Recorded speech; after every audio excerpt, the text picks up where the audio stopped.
Hey, this is Ciderhelm and welcome back to Tactical Teamwork. Today we're going to look at some of the advanced team strategy that defines a League of Legends tournament scene. Specifically, we're going to look at an example of the impossible decision. This is the fourth and final match between Royal Club and Fnatic at the World Semifinals for Season 3. Up until this team fight, Royal Club has been losing most of their engagements and has been falling further and further behind Fnatic.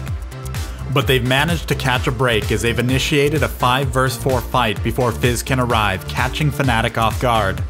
Though they've lost players, Caitlyn's survival allows them to push the second and third mid lane towers, along with the middle inhibitor. When an inhibitor is destroyed, it does more than cause super minions to spawn in that lane.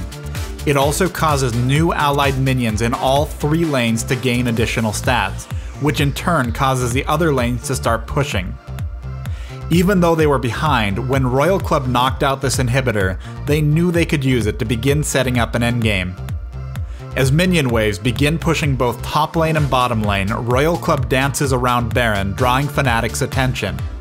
Meanwhile, Shen has gone bottom to begin pushing.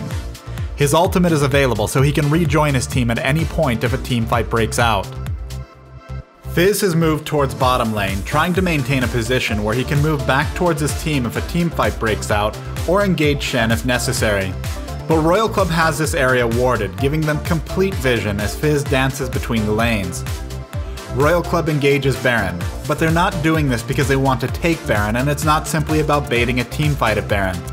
Royal Club wants Fnatic to know where they are, and they've been allowing Fnatic's wards to stay active about 10 seconds longer than they need to. Their goal is to force Fizz to rejoin his team.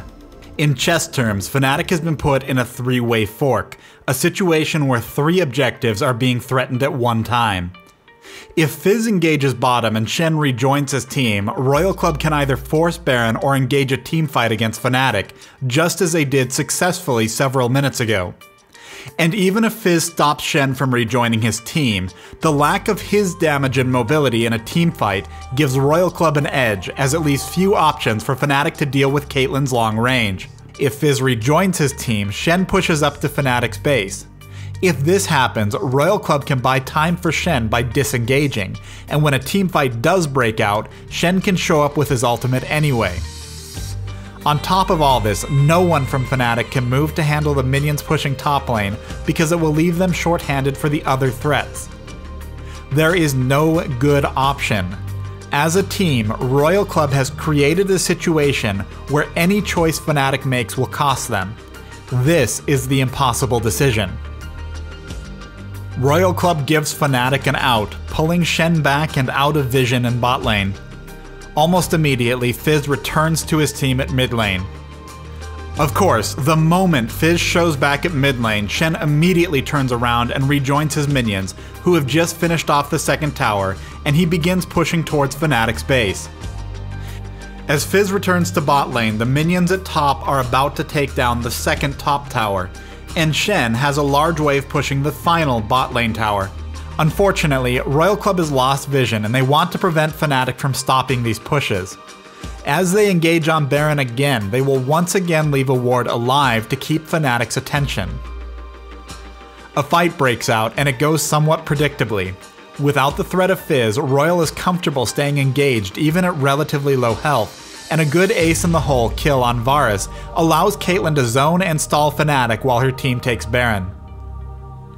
Meanwhile, Fizz has finally engaged on Shen, chasing him down lane and eventually killing him.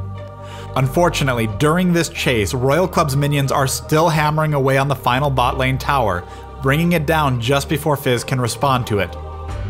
With Baron down, Royal Club recalls and regroups, taking out Dragon while Fnatic must clear the waves on their side of the map.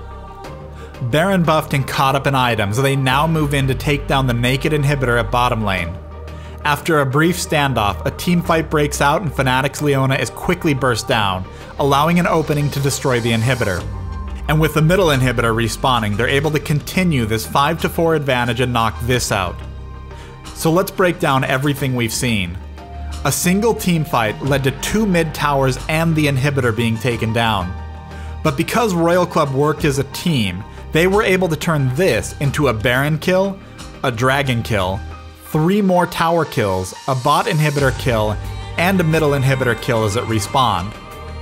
These team plays, which almost no one talked about after the semifinals, are what allowed Royal Club a come-from-behind victory and secured their place in the World Finals. Both Fnatic and Royal Club were fantastic teams, and their matches were among the best tournament matches I've ever watched. I could have analyzed almost any of their team fights across their matches and broken down the plays from their members because it was all so amazing. And while these are great things, the broader team strategies often get overlooked, and these can be the biggest deciding factors in which teams come out on top. Thanks for watching this episode of Tactical Teamwork. I hope you've enjoyed this in-depth look at the big team plays in the final match between Fnatic and Royal Club. And the next time you're watching a tournament, thinking about impossible decisions will open your eyes to deeper strategies many teams are using to win games.